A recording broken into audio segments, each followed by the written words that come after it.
Hi everyone, my name is Brenda Ha and I'm part of the co-founding group of AFC Toronto. A warm welcome to the Korean Canadian Cultural Association. So we launched in 2023 and really it was the genesis of a group of people that were really invested in soccer because their kids played. So we're a grassroots team really formed out of North Toronto Soccer Club. My son played soccer at a high level and so I was a team parent and then I was there all the time, so I joined the board, and it was actually at one of the board meetings after Diana Matheson had come on to CBC, and she basically said it's time that Canada got its own domestic soccer league for professional women to play. So that sparked an idea from our team to get a group of people together and launch a bid to win the Toronto franchise. So we created a business plan, and after assembling and getting together the funds, we won the bid, and 7 of us became the co-founders of AFC Toronto. Well, we've learned a lot about starting up basically a team and a league from scratch. We work with investors and we work with our coaching staff. We basically had to go find a roster of very talented, very motivated and hungry professional women to play. And there was no lack of supply. There's so many young girls and young women who want to play professionally. So it really became just a great opportunity to pick the cream of the crop, really, and internationally. And Hong Hye-ji is a case in point where she was scouted from one of the conferences by our scouting team, our sporting director and our head coach. We have a terrific team of very talented women who are learning to work with each other and play our game. She's incredible. I actually picked her up from the airport, and on day one she was so excited to come to Canada and play professional women's soccer. She has, I told her so many times that I'm so proud of her and just so impressed with her. It must be really tough to come to a country where she knew a little bit of English, but you have to hit the ground running on the language. She didn't really know many people, and she's just, I think she's so courageous and brave to come and pursue a sport that she loves professionally. And Hye-ji's not the only example of that. We have players from Nigeria, Finland, America. It's really inspiring, and Japan, of course. It's really inspiring to see that people come to pursue their dream and play the game they love, and we're so happy to have them here. Honestly, it means everything. I think it's about gender equity at the end of the day. When I was growing up anyway, I didn't really have role models to look to on the ice, on the pitch, on the football field, in professional sports, really in anything. So I guess a bias kicks in where, well, professional sports isn't really for women. Well, we're here to basically say that's not true. And in Toronto, in Canada, and North America, the PWHL, the hockey league came about last year. We're here, the Northern Super League this year, and the WNBA is coming to Toronto next year. So we're just proving the business case that women's sports has a huge support and fan base. And as you'll see today, the crowd will be full. And we're so excited to just play that out. And people used to say women watch women's sports. I think that's not true. It's everyone watches women's sports, and it's really, the level of play on the pitch is really terrific. So I think we're all in for a treat tonight, and just it being Korean night makes it that much more special. And just, I guess, a little story about the way this came about. We looked around the Northern Super League, and we have a lot of international players. July 10th game against Ottawa is special for me because of my heritage. There's one player that's on the roster for AFC Toronto, Hong Hye-ji, and then they're on Ottawa Rapid. They recruited 2.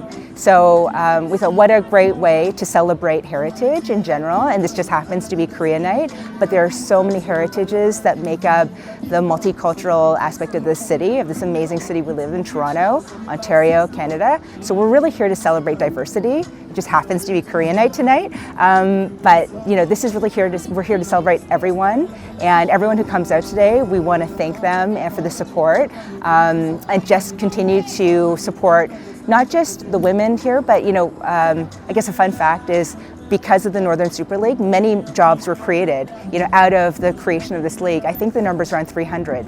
So we're also helping the economy.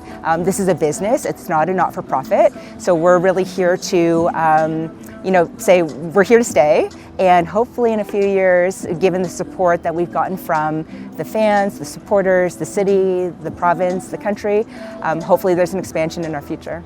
Absolutely, because the reality is that Toronto is a very multicultural city, and if you look at our team, I think we're a good reflection of that.